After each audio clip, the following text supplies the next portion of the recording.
Hey, what's going on, everybody? I'm Sam. I am a student of the Bible. I'm a pastor. I've been a pastor for 22 years, and you can find the stuff that I write on my my website, samburke.org, if you want to check that out. My training involves biblical studies, theology, and biblical languages. Every once in a while, I do Bible reviews also, and today I want to review this. This is the SBL Study Bible.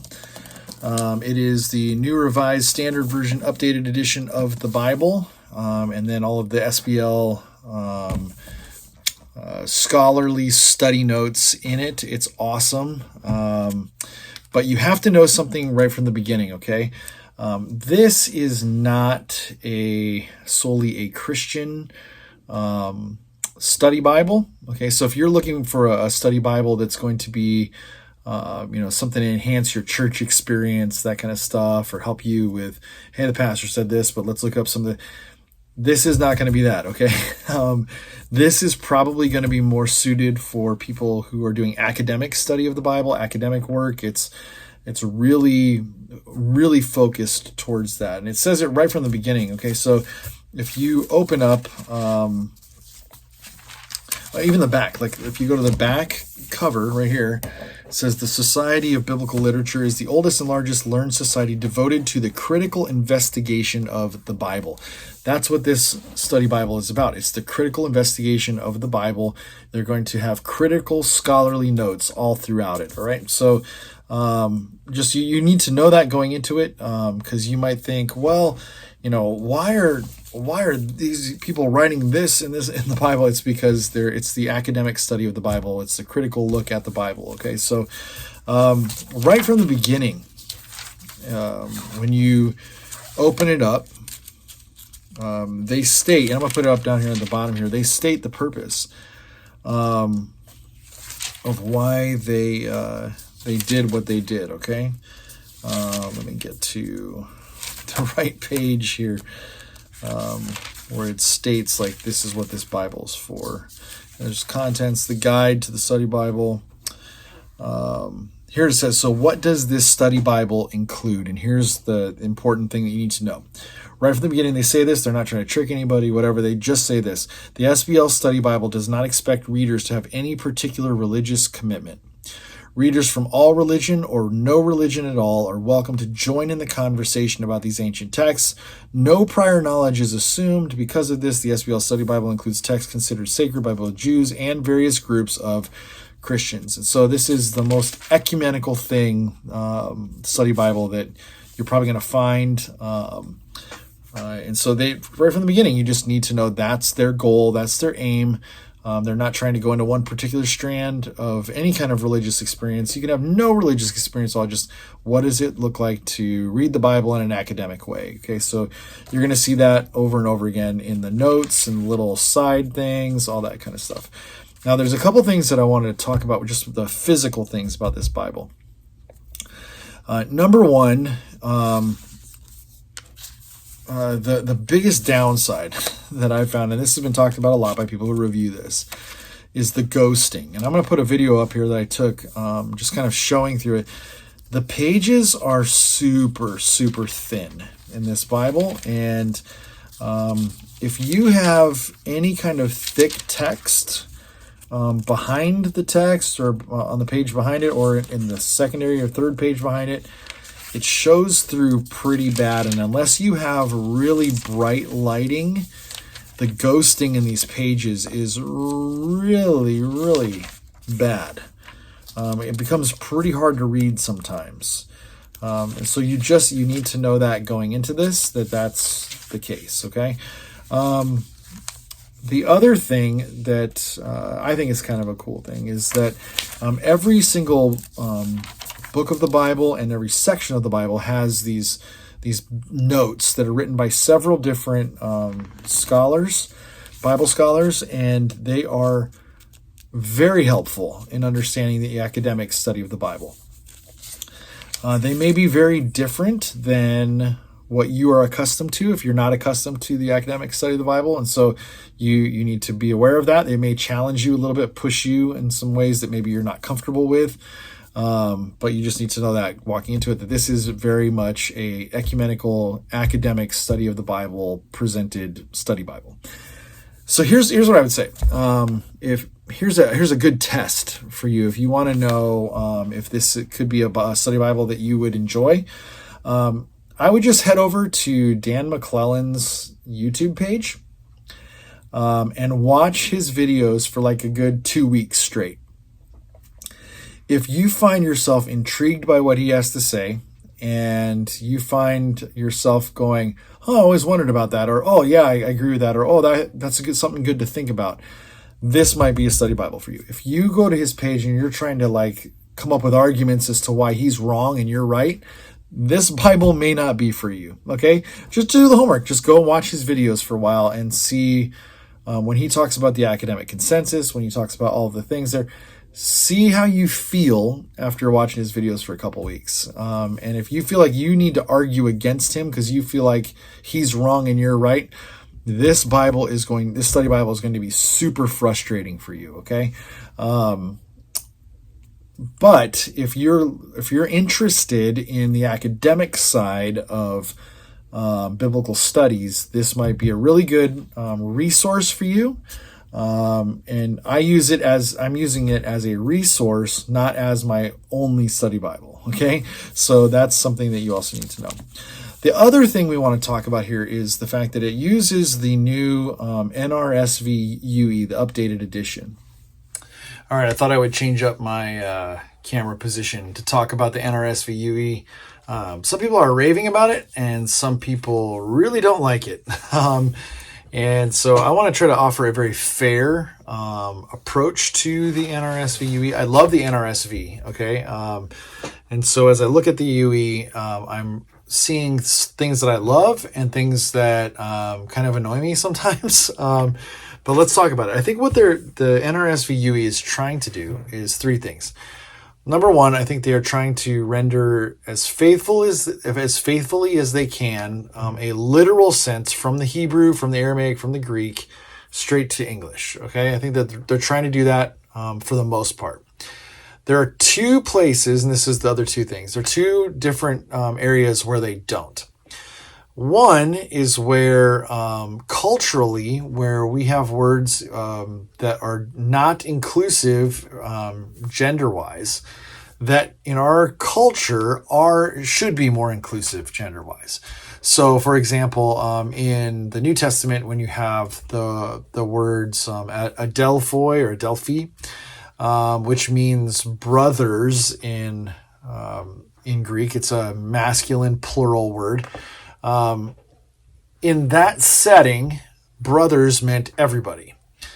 In our setting today, culturally, it means things like brothers or sisters or a group of people. You know, when they render in the Old Testament things like Adam, and we would render that mankind in some places. They don't do that. They use gender inclusive language and say like humanity or that kind of a thing. And it's what we would do in our day and age today. And so that's why they make some of the choices they do to change up the Hebrew and the Greek to make it more like how we would speak and how we would use the language today.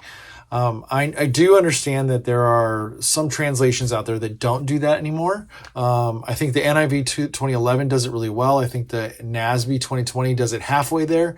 Like the Legacy Standard Bible, they don't do it at all. They keep with the gendered language all the way through, and then they put a footnote or a note in.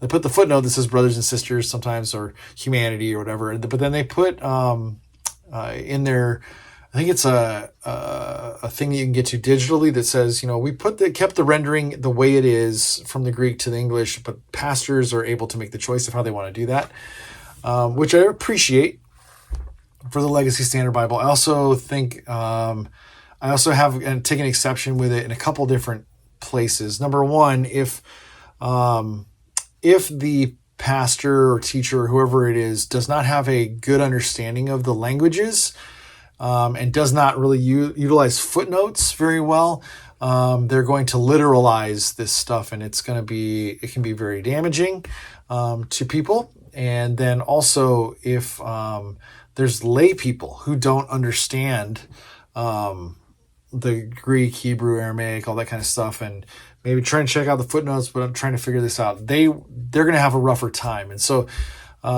that's where I really appreciate a translation like the New Revised Standard Version and the New Revised Standard Version Updated Edition, because they take some of those hurdles out of there and just go, this is how we would say this in our language today.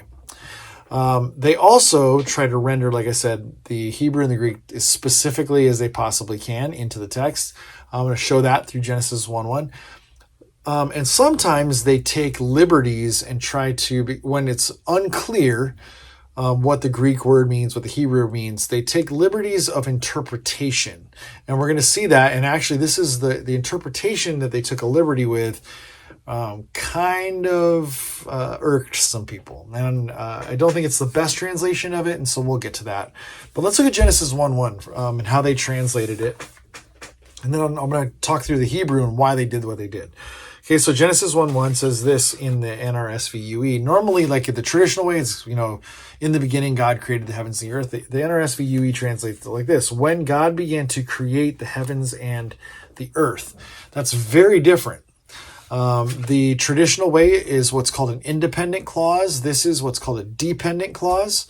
And the reason that it's translated this way is because of how it's actually worded and structured in the Hebrew language. Okay, so in the Hebrew, it says this. It says, Barashit bara Elohim et hashemayim va'et haaretz.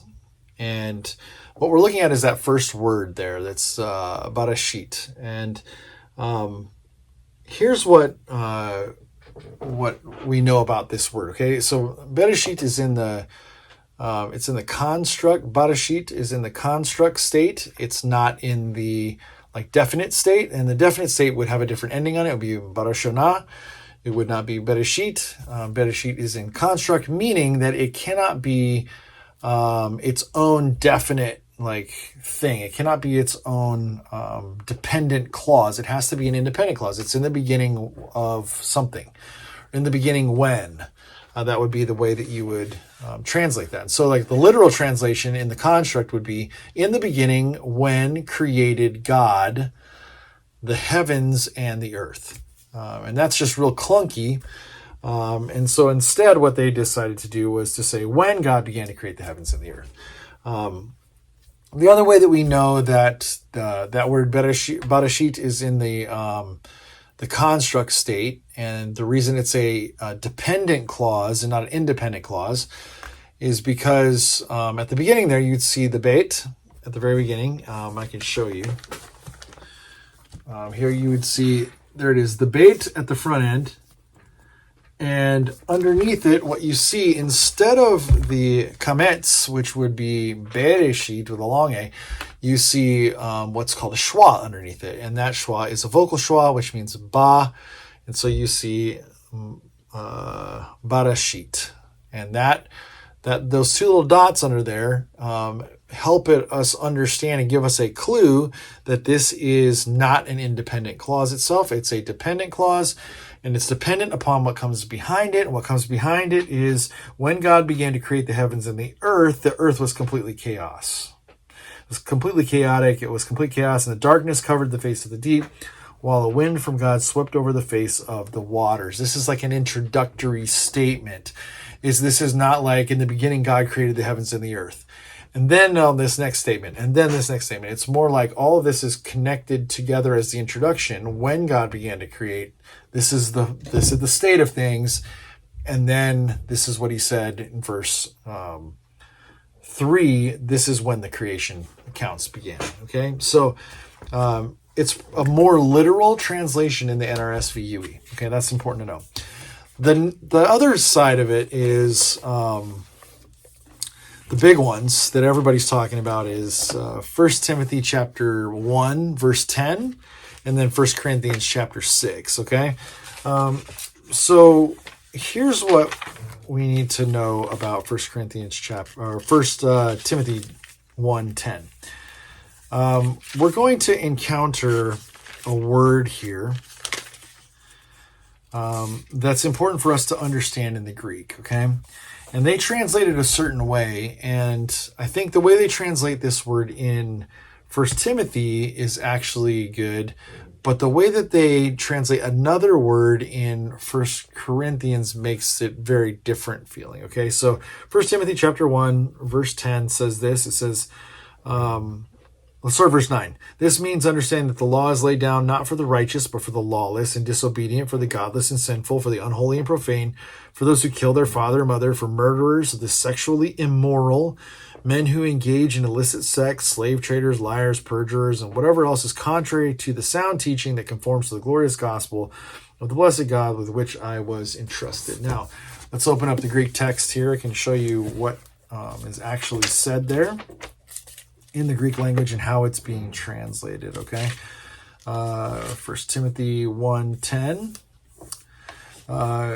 So it says this. It says the sexually immoral. And so the word there that's being translated is pornois. Okay, pornois. And then the next word, men who engage in illicit sex, is the word arsenokoites. Okay, and those two words there, pornois, porneia, someone said that porneia is like the grab bag of sexual immorality. Like all this stuff that you just put in there, that's what porneia is. I think that's the sexually immoral. Great translation there. And then it says men who engage in illicit sex, and then this arsenokoites, or arsenokites is what the way that you would say it in the newer pronunciation or the older pronunciation, I guess, whatever. So what's going on there with that word? Well, let me tell you, that word is a made-up word. That word does not exist outside of the Bible, the New Testament. That word does not exist in any language, any comparative language we could find from the first century in Greek. You will not find arsenokites, koites, whatever you want to say. The reason is because whoever wrote 1 Timothy and Paul in 1 Corinthians made it up, made up the word, totally made it up. And I think what was going on there was that they were hearkening back to Leviticus chapter 18 in the Septuagint, grabbing a couple of words and then inventing a new word. So here's the Septuagint. Verse 22 of Leviticus 18 says this. It says, "Ke meta arsenos," which is man, and koimethese koitain. So arsenos, koitain. There's those two words. And what it means is, you shall not lie with a man as with a woman. So man, lie. Lie, man, lie with man. Man, arsenos, lie with koitain, or koitas.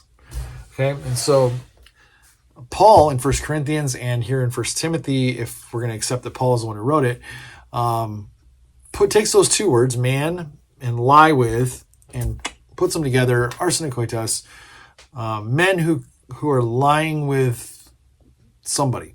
Now, in the context of Leviticus 18, it's men who lie with other men as with women. In the Greek here, it says men who lie with. That's the literal translation of that arsenokoitis. Now you can go back and say, well, that's what he was doing there. It's not really clear, but it was taken as this is what it is. And so the NRSVUE decided, you know what, we're just going to put men who engage in illicit sex because that's what the word means. Arsenokoitis means men who lie with or lay with. And it seems to have that connotation. Now, in 1 Corinthians 6, it means something different because you'll see what I mean when we get there. What the word came to mean, and what the word has come to mean, and what it seems to mean, is someone who takes the active role in a same-sex intercourse situation. That's what arsenokoita means. Okay, so that's the way that it seems to be being used there. But the NRSV just said, literally translated, it means men who lie with. And so that's the way they translate it in 1 Timothy chapter 1, verse 10. Okay, now we'll hop over to 1 Corinthians chapter 6. And as we look at at that passage, and we'll look at that in the Greek as well, there's another word that pops up there that helps us contextually understand what is going on here, okay? It says this, verse 9, do you not know that wrongdoers will not inherit the kingdom of God? Do not be deceived. The sexually immoral, idolaters, adulterers, male prostitutes, men who engage in illicit sex, thieves and the greedy, drunkards, revilers, swindlers, none of these will inherit the kingdom of God. And he says that's what some of you used to be. So let's head over in the Greek text to 1 Corinthians 6. And we're going to look at verse 9 and actually middle of verse 9 is where we're going to be at, okay? So here's what we will find. We will find at the very end, right before verse 10, we're going to find our little fun words here, okay? So we find pornoi again, which was what sexual immorality. And then you find these words here, ute malakoi, ute arsenokoite. There they are. These two words are important now. Now, malakoi, or malaki in the newer pronunciation, or not the Erasmus pronunciation, is what gets translated male prostitutes. Okay, and then arsenokoite again gets translated men who engage in illicit sex, because men betting. That's what it is. Okay, malaki. Actually, what it means is someone who takes the passive role in same-sex illicit sex. That's what malaki came to be understood. The reason I say that it's in the third way that they kind of take interpretive liberties is because I think what they did was interpret that this is what this is.